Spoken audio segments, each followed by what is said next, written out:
The rain did not come politely that night. It slapped the pavement like a verdict and stripped the color from the streetlights until everything looked like an old photograph left in the wrong pocket. A new smell cut through the wet air, metallic and pine bright at once, as though someone had opened a workshop and a Christmas tree in the same breath. Call me Daniel.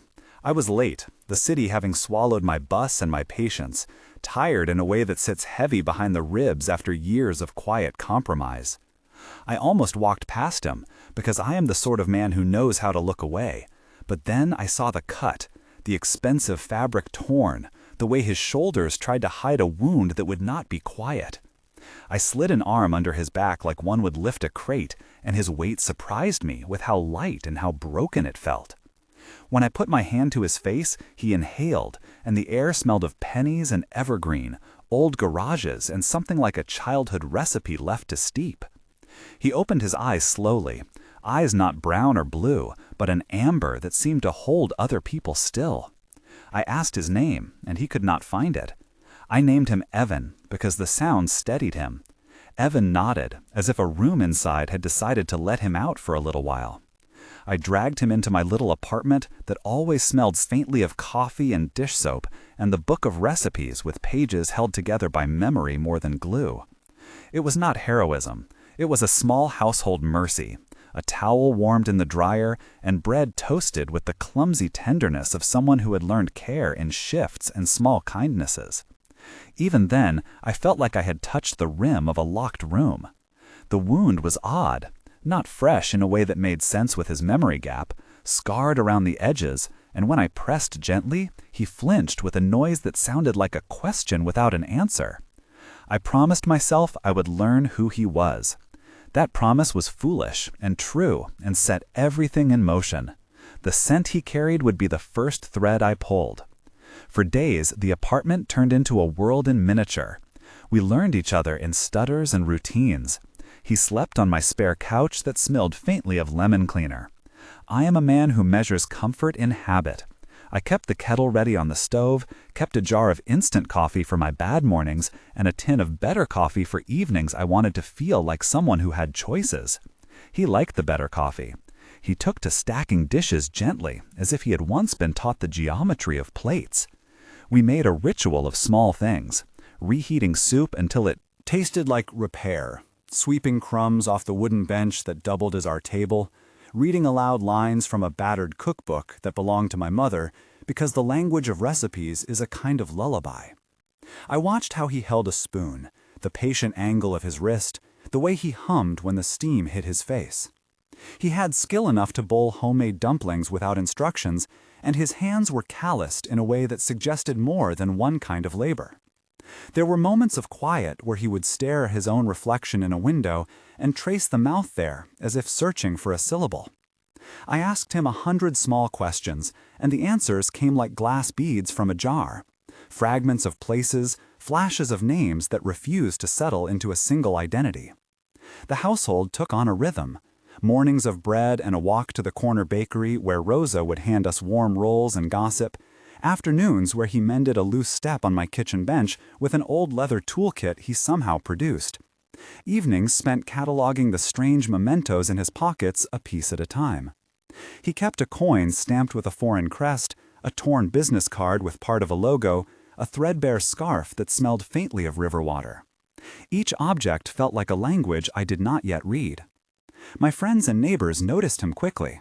Marco from the ground floor elevator nodded in that way that is a city blessing. Louis the baker waved him over the counter and gave him a pastry for free because the boy who could fold dough so fast had already learned something about shyness and hunger. Ethan from my office stopped by when he could and offered quiet, practical help. I named others as a kind of nap, so we would both feel less alone. Claire, the reporter from the local paper who smelled of citrus and trouble, Nadia, a lawyer friend who answered at odd hours, Victor, who worked at the bank and kept asking about missing CEO stories in the afternoon, and Caleb, who sometimes lingered too long outside building lobbies and asked too many questions for any neighbor to be comfortable with. All of them would matter later in ways I could not imagine at midnight with my hands in soap. I had a backstory myself that settled into the room like a scar. I came from a house that smelled of oregano and morning light, the son of a woman who believed recipes were prayers, and a father who left one winter and never returned. I worked my way into stability with jobs that required patience and the ability to be unseen, bookkeeping and later office administration at a mid-sized firm where compromises built my salary in steady increments. There were losses stitched into that life: a brother who died young, a landlord who judged every overlong rent payment, lovers who left when asked to commit. My education was not a university certificate, but practical knowledge: how to balance a ledger, how to fix a leaky faucet, how to keep plants alive that were supposed to die in apartments like mine. I had learned to be good at small rescues, because big rescues were cloudy and hard to reach. I kept a folder of court notices and unpaid bills under the kitchen sink, and I slept sometimes with the light on because it felt safer and because my mother had always left one for me. These details are important because they told me who I could afford to be there for someone else and why taking in Evan felt both reckless and inevitable. He looked like a man removed from a different class of life, but my life had lessons that were not measured in money. It had a heart trained in mending and holdfast. Life folded into an odd domesticity until a single thing broke the surface. He sidled into work skills with a grace that made me pay attention. In the mornings we would walk past the glass towers and he would watch them with a faraway sort of tenderness, as if they belonged to a part of him he could almost reach. Once, while we were sitting on a bench near a park that smelled of cut grass and diesel, he absent-mindedly spoke a phrase in a language I could not place, and then laughed as if frightened by himself. "Do you remember anything else?" I asked. He closed his eyes, and the image that surfaced was a boardroom, with windows like mirrors and the smell of leather and a perfume I recognized from an old magazine. He told me, in halting sentences, that sometimes he had flashes of an office full of plants, a hand that always steadied his when he stood, a name that tasted like a coin. It was enough to convince me that whatever happened to him had roots in some place invested and powerful. We made small rules to keep him safe. Always tell someone where you are going, never leave without your coat, bring receipts for food. The neighborhood began to give him names like the baker did bread. He learned the morning route to Marco's stall, to the library steps where we would sit, and his thumb would trace the spine of a book he could not read. The first real sign that his problem was not merely personal came when a local freelance journalist named Claire started asking questions that smelled of headlines. She came with a notebook and the kind of look that asks for permission to pry.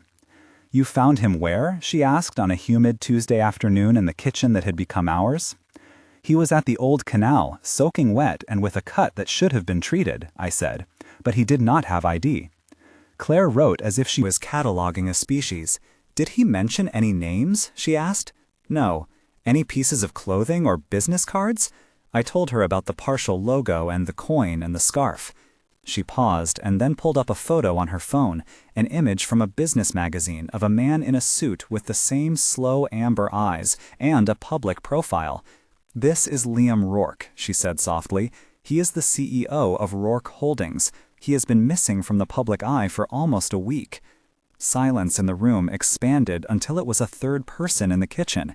We argued, or at least Claire argued, and I tried to protect the small domestic world we had built. "You can't be sure," I told her. "He does not remember this man." Claire looked at me with journalist steel. "Amnesia does not change a corporate halo." She was right in all the ways that hurt. The idea that the man I had named Evan could also be a man who wore suits like armor and whose decisions moved millions felt like a lie punching through a soft canvas. That night, after Claire left, the scent that followed him home smelled altered, like citrus and printer ink. The next days we wove through a mesh of invitations and intrusions. Callers asked for him. Strangers watched from across the street. My phone received messages from numbers that thought they had rights to him. A corporate public relations account texted an inquiry through Claire's contact chain. I told them honestly that I did not know his name, that he was sleeping on my couch, and that he had a cut. A man named Victor from a local bank came by wanting to check for links between a missing person report and any financial anomalies. Caleb, who had once been a kind of corporate investigator turned freelance, popped up with half smile and too many assumptions. "You do realize you might have a CEO on your couch," he said, as if making an offer. I began to understand the edges around the man I had rescued were sharp as a blade. The world outside my window was not, in truth, empty of consequences. A business magazine published a tentative piece asking if Liam Rourke, the Alpha CEO, had vanished or reinvented himself. The article used words like disappearance and executive absence and included a stock photo of a company building with mirrored windows. The reaction in the public sphere was curious and voracious. The corporation issued a press release expressing concern and promising discretion. Their legal language smelled like antiseptic and control. The board at Rourke Holdings mobilized. Their statements were precise and narrow, and used terms like fiduciary responsibility and continuity plan. Claire texted me a single line. "You are in the middle of a story," she wrote, "and the city reads stories like weather." Our household buckled under weight. One morning he woke and stared at the calendar and did not know what day it was. He curled his hands like someone trying to remember a hymn. I will not pretend the foreignness didn't scare me. It did. He had a temper that flared in small domestic ways. He would slam cupboards when a memory died halfway through a sentence. Once he caught sight of a reflection and recoiled with fear so sharp I thought he might vanish into himself. Yet there were moments of such softness when he would misplace a word and laugh hard enough to make the light in the room wobble. As our routine stabilized, so did some of his skills. He opened a locked cabinet with the sort of confidence born of years manipulating contracts and safes. He knew how to negotiate when a neighbor threatened to call the landlord. I began to suspect that the amnesia was not a simple erasure. It felt like someone had cut out the label from a jar but left the contents intact. Then the surface broke in another direction. Evidence of a different nature arrived in the form of a glossy magazine at the corner store. A feature on Rourke Holdings had a small insert about Liam Rourke and his recent controversial plan to buy out an independent chain of coastal factories and convert them into a tech campus. The story mentioned a plan that made unions angry and poured cold oil on neighborhoods. Someone had called it a corporate cleansing. Claire stopped by with copies of board minutes she had obtained through a source that smelled like old paper and coffee. She read passages aloud in my kitchen that made me taste iron. The minutes described a strategic pivot that would centralize power and cut staff. The narrative surrounding Liam in the paper was that of a ruthless alpha who saw land as chess and people as pieces. I watched the man on my couch, the one who could not remember his own name, and felt a terrible dissonance. The world outside wanted him back for reasons that would hurt other people. He had a voice that might speak for thousands. I was a witness, and also a complicity. Conflict intensified when someone tried to take him away. A gray SUV pulled up one evening, and men in coats with discreet earpieces stepped toward my building with the kind of purposeful step that belongs to security details. I met them at the threshold, like I had the right to be a guardian. "We are here on behalf of Rourke Holdings," said the lead, his voice calm and rehearsed. The conversation that followed became a scene of clumsy diplomacy. I had an old friend, Nadia, who was a lawyer now, on speed dial, and she advised me to request identification and proof before allowing anyone to remove him.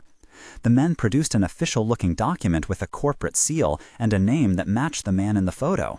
"We need to take him for assessment," they said. Evan, who had no name, held my sleeve and looked at me with a question that demanded shelter. There were 14 exchanges in that doorway, each one a small test of intent and courage. "You can't just come in here," I told them. "He is not conscious enough to consent." The lead argued responsibility, corporate duty, the right of the company to make decisions. I argued the right of a man who was present in my home. He, Evan, watched us like a child watching adults decide whether to dismantle a playground. In the end, they left with a warning and a card that smelled of antiseptic and threat. That night we sat at the table and I promised him I would not let them take him if he did not want to go. He pressed his forehead to mine and whispered a name that tasted wrong in my mouth but right in his. It was Liam, and it landed in the air like a key. The revelation that he might be Liam Rourke came with public taste and private terror. There were files I did not seek but found nonetheless. Claire sent me scanned images, passport data, corporate bios, photographs from parties with men in suits that glittered like small suns. The man on my couch had once stood on the stage of power. The corporation had anticipated his disappearance and had prepared contingencies. They mobilized legal teams and PR and internal communications with clinical speed. I became a target of curiosity for the public and for people who thought the missing man might be useful. A rival named Marcus Hale, who had once lost a board fight to Liam, floated rumors that Liam had staged his own disappearance to free himself from scandal, or to manipulate stock prices. It is common in such worlds to assume deception before compassion. I felt the pressure of 1,000 hands at once reaching for something that belonged to someone else entirely. The worst of it came when a magazine published an investigative piece implying that Liam had been involved in ethically dubious plans to close plants to make way for a tech hub. The headline read, "Rourke Plans Spark Fury." The neighborhood discussions turned heated. Rosa, the baker, told me one morning that she had customers who were worried about the factories that made their breakfast. The threat of being complicit in something that harmed others kept me awake at night. I wanted to help a man who had no memory and yet might have been someone who caused harm. The situation presented a moral calculus I was not trained to solve. I loved the man on my couch in ways that were developing slower than instincts but deeper than I expected. I also had an obligation to the community who looked to me with worried faces. Then there was the first unexplainable thing. One night when the moon was thin and the air smelled of salt and damp bricks, a sound came from outside like someone untying the world. Evan woke with a sound that was not a cry, but a recognition of something vast. His pupils widened, and the lights in the street seemed to dim. The hair on his arms lifted, and his amber eyes glowed for a heartbeat, as if lit from inside. He stood, and the floorboards creaked in a way that sounded like a breaking truth. I had no language to explain it, because I did not know if it was supernatural or a trick of my exhausted mind. He moved like something old and wild, and then he hesitated and put his hand to his chest as if to keep what was trying to escape. "It hurts," he said, his voice a low thrum. The air smelled suddenly of iron and pine, the same way as the night I found him. I touched his wrist and felt a pulse that was not entirely human in its rhythm. That was the moment my suspicion became a belief. Whatever he had been before held a shape that did not fit the tidy boxes of corporate life. When he fell into sleep afterward, there was a trail of fur clinging to the cuff of his sleeve, like a secret slipped into the wash. I will not pretend that I understood everything then. I only knew that when he woke with a smile days later and could show me how to fix a leaky sink, I loved him more for his contradictions. He was alpha in ways both terrifying and tender, a leader with a feral bone and a longing for home. The second major rupture occurred when a whistleblower released internal memos that suggested the company had targeted workers and that Liam, as CEO, had signed off on plans that would displace entire communities. The article set off a chain reaction. Protesters arrived at the corporate building, and a legal team flew in from the city with briefcases of strategies. Claire published a piece that asked if a man suffering from memory loss should be allowed to resume leadership without accountability. The town where the factories were located sent a letter to the company's board demanding transparency. The board, unnerved, convened a closed session and then leaked to the press that they had found Liam and that a press conference was imminent. I received a formal letter requesting the return of their CEO. It described procedures, an evaluation, and the need for a medical clearance. In parallel, a private investigator named Caleb produced evidence that suggested Liam had been living a doubly serialized life. He had, apparently, 2 phone numbers, 2 schedules, and an array of charitable foundations that mirrored each other like a palimpsest. The probe into his mental state began to look less like care and more like a tactic to cement a power play. In the middle of this, Evan sat at my kitchen table and carved a small wooden bowl. With hands that trembled from memory and necessity, he looked up and asked me a question that broke my calm. If I am dangerous, do you still want me here? It was a question about ethics and love and fear all braided. I answered with the only honest thing I had. I do not know if you are dangerous, I said. I only know that you are here and that you deserve to remember in a place that keeps you safe. The night of the press conference was a violent collage of lights and noises. Reporters waited outside with cameras blinking like insects. A corporate van arrived, and men in tidy suits walked with the indifferent precision of people who are practiced at moving human property. The press conference took place in a small auditorium full of chairs and a podium wrapped in the company logo. The head of communications read a statement about duty and about appropriate processes, while Claire stood at the back with a pen and an expression like a blade. I sat in my car across the street and watched from a distance as the man I had named Evan stepped forward with a suit that did not fit and a face that betrayed whoever he used to be. He spoke haltingly. The microphone sucked at the air like hungry mouths. I have some memory, but not all, he said, voice low, as though the words might break if he spoke them too loudly. He promised a public assessment, he promised an independent review, he promised to consider the human costs of the plans. The words sounded practiced and true and impossible at once. The board nodded as if at a rehearsal. Reporters typed like rain. Somewhere in that crowd, Marcus Hale smirked and sent a picture to an inbox that would later be used to justify his own agenda. After the conference, a man with a file shoved it into my hands and told me the company would offer him a role, but that they needed legal guardianship until he recovered. The offer smelled of gold and a slow cage. Everything came to a head in an old warehouse on the edge of town, where the protesters and corporate security met in a grating of wills. There had been a rumor that Evan had planned to meet with workers and that the company wanted to prevent any union revelations. I did not go because I wanted to be brave. I went because I could not be absent while the people he might hurt stood and shouted for answers. The night was thick with smoke and chants and the aroma of frying food from a pop-up stall.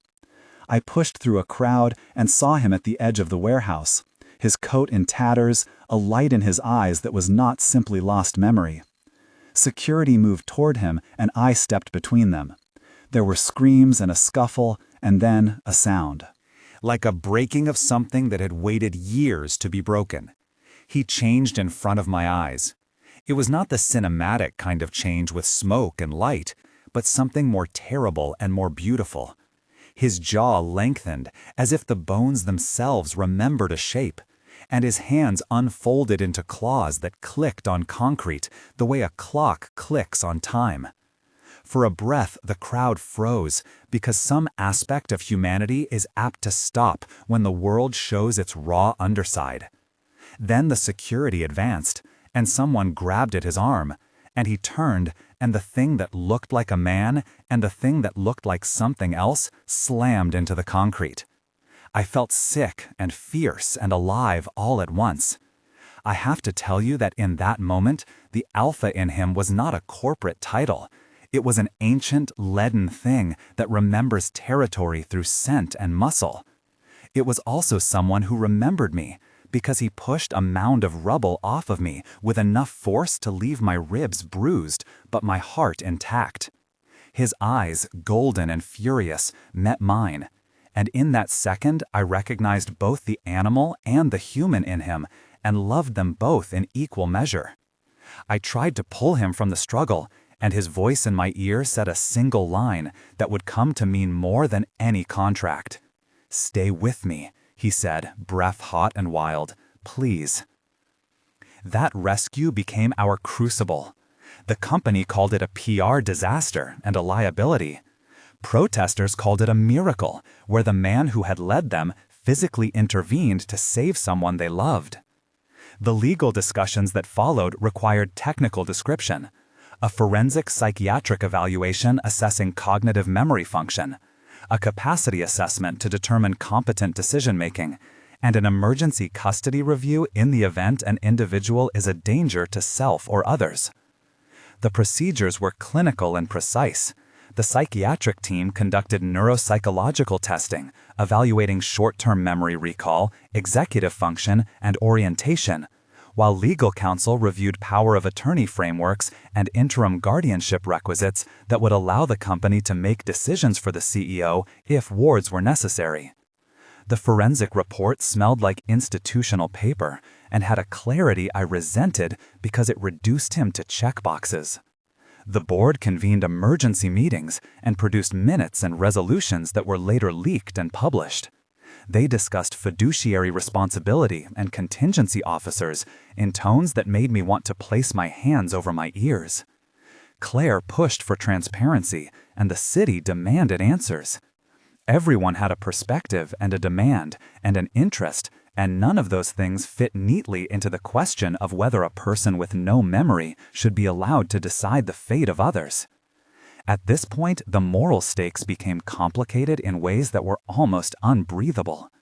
The company offered him a deal, quietly, proposing that he continue as titular CEO while an interim leadership team enacted his plans and steered the company toward the campus conversion. They promised him therapy and privacy and a return to normalcy. Marcus and some board members argued this was the path of least resistance. Other board members and activists demanded accountability and asked for a pause on layoffs and closures until an independent review occurred.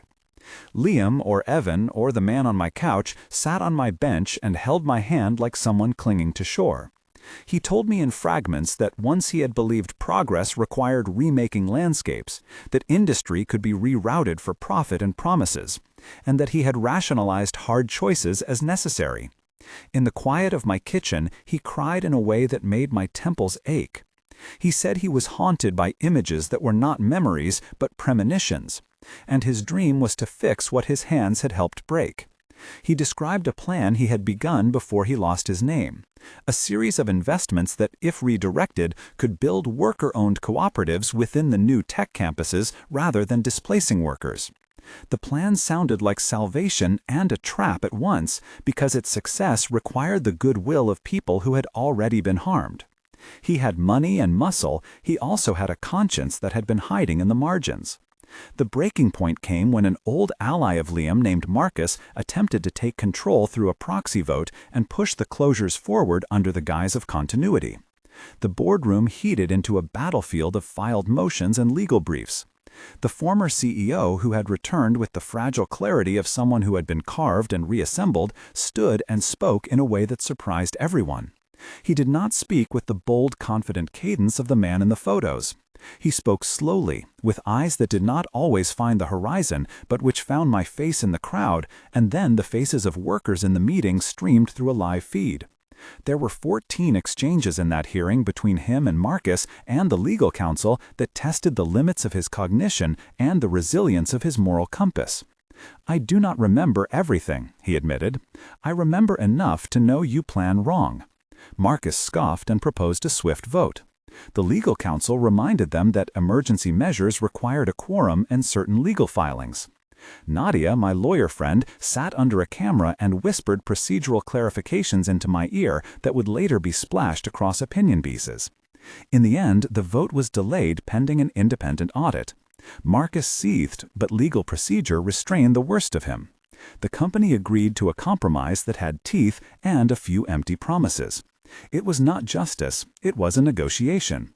But in the spaces between clauses, Liam proposed a different blueprint that would fund retraining and shift investments to worker-beneficial models.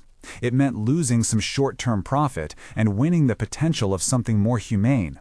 He had the money to do it, and he had, at least for the moment, the will. The aftermath unspooled slowly. There were consequences for everyone who had acted cruelly or thoughtless. Marcus found himself facing legal scrutiny for manipulation of corporate votes and a past ledger entry that did not smell clean. Claire wrote pieces that were careful and fierce and pushed the story beyond the office to the factory floors.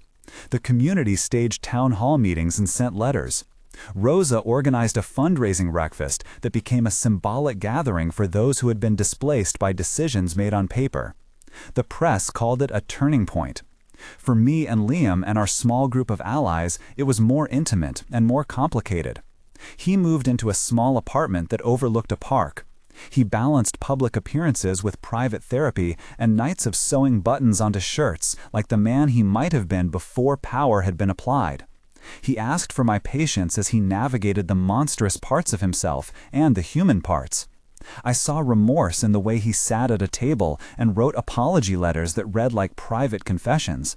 I saw redemption in his actions when he signed documents that redirected funds, and when he walked through a factory not as a boss but as a learner. It was not a simple arc from sin to salvation. It was a complicated braid with knots that would likely never fully undo. But it was a start. There were moments of intense tension that I will not easily forget. One was the night the protesters were nearly trampled by an overzealous private security force, and he stepped into the line of danger to push the crowd back because he recognized the smell of fear as one of his own. Another was the boardroom argument where he found the courage to say no to a profitable but devastating plan. Both moments were long enough to change the tilt of things and left residue in our bodies, the way salt leaves a trail after the tide recedes. They were about memory waking in fragments and decisions made in the face of pressure. They were about whether a person who had been both predator and protector could reconcile the two roles. Each tension lasted like an ache and then shaped us into different people. Around the legal and corporate bustle, there were technical descriptions necessary to the story. A forensic cognitive assessment involved neuropsychological batteries, such as the Montreal Cognitive Assessment and digit span tests, to evaluate short-term memory and attention. Physicians administered magnetic resonance imaging to rule out traumatic brain injury and collected blood panels to test for metabolic causes of amnesia. Legal teams filed temporary guardianship petitions with the court, specifying a necessity for medical observation until capacity could be demonstrated. Meanwhile, corporate continuity plans included invocation of emergency clauses in the company bylaws that allowed for appointment of an interim officer with limited veto powers pending a full board vote. These sequences of procedure were dry and precise, and they created scaffolding for the dramatic moments that followed. They also gave us the vocabulary to resist or submit to them. As the dust settled into a kind of new normal, people around us stitched their narratives into the larger fabric. Ethan from my office helped organize a fundraiser for displaced workers, bringing spreadsheets and a practical compassion. Marco kept us informed about who needed meals and who needed a ride to a hearing. Claire continued to write with a fairness that had hard edges. Nadia offered legal advice and sometimes coffee. Victor at the bank brought us relevant documents he had been able to access legally to show where funds could be redirected. Caleb kept his distance, but once returned information about a trustee who had been artificially pushing votes. Each of these people appeared when needed and in ways that made a small community larger. The public narrative evolved from scandal to debate to a kind of uneasy hope. Then came the epilogue, which is where the real test of living lies. 1 month later, things had shifted but were not settled. The company had paused major closures and convened a series of community meetings. Liam moved into a modest office that opened onto a courtyard where a sapling had been planted as a symbolic gesture. He attended therapy 3 times a week and wrote lists of things to remember every morning. I went with him to a factory where he listened to workers speak and promised a fund to help retrain staff on new technologies, a promise backed by a restructured investment plan. The smell of the factory was loud and metallic, and also faintly of coffee and human hands. The community measured trust in small increments. 1 breakfast where he sat and ate with the workers, 1 meeting where he apologized without explaining away his choices. People began to accept that mistakes do not always end a person if they are willing to do the work to repair. Yet there were voices who complained that this was too little too late, and organizing continued. For us, the month was a patchwork of tenderness and public attention. He held my hand in the evenings while we cooked recipes from the battered book that was now a shared relic. We laughed awkwardly when his corporate cadence slipped into domestic conversation. We learned each other in new ways. The alpha in him softened and became a leader not of domination but of stewardship. 3 months in, there was a deeper reconstruction. The fund he initiated had begun to show results in a small pilot program that taught digital fabrication skills to a cohort of factory workers. The pilot smelled like warm solder and sawdust, and the board had reshuffled, and Marcus had been removed from certain committees amid investigations. The legal system had not yet rendered a final judgment, but had paused some actions to allow the independent audit to proceed. Liam had public days and private rituals. He and I had a ritual of Sunday mornings where we tried a recipe from my mother and debated whether adding a pinch more salt improved the dish or betrayed tradition. He reclaimed parts of his memory in moments that came like slow light switching on. He remembered a name of a teacher who had once told him to read widely, and he visited an old school and spoke to a class about ethics and business. The community began to feel a cautious warmth for him because his public actions matched private remorse. Our relationship deepened in 100 small ways. There were arguments, of course, around trust and fear and the question of whether someone could ever be fully forgiven. We argued and apologized. We continued to build a home that smelled of bread and coffee and policy memos. 6 months later, something like balance arrived, though never absolute peace. Rourke Holdings had entered into legally binding agreements with communities to fund retraining and to ensure worker representation in the new campus planning. The pilot projects expanded, and a cooperative model was embedded in one of the campuses in a small but meaningful way. Marcus had faced charges related to corporate governance irregularities, and the company passed reforms that increased transparency. Liam officially stepped down from certain executive functions to take on a role as chair of an ethics and community board that required him to travel and to listen. He remained a public figure, but in a way that was more accountable. Our home had changed into a place of welcome for friends and for those who needed a quiet bed. We adopted a stray dog that reminded him of the wildness he carried, but also the gentleness he cultivated. He and I maintained small rituals. A bowl carved by him that sits on our table, a worn recipe book, a scarf that smelled of river water and of the life he had partially forgotten. We made promises together that were not theatrical but practical, to answer letters from community members personally, to fund scholarships for vocational training, to keep communication open with the workers who had once feared displacement. The cost was ongoing. There were nights when the past clawed back, and when the public would remind him and us of what had happened. There were legal suits filed by people who had lost trust. The price of silence had been high and still demanded work to pay off. We did it imperfectly, but with intention. Through all of this, I learned what it means to share a life with someone who is both alpha and afraid. Love, in our case, required patience and a willingness to dismantle and rebuild. It required public reckoning and private surrender. He taught me how to be brave in ways I had not anticipated. I taught him how to make soup that tasted of home and how to read names from a paper until they stopped looking like strangers. The city taught us both to expect surprises. People changed in decimals and in big motions. The factories kept a rhythm, and the bank still hummed in the background, and the press would never fully forget the night the man on my couch stood and refused a plan that hurt others. We chose to stay, to keep working, to translate remorse into action.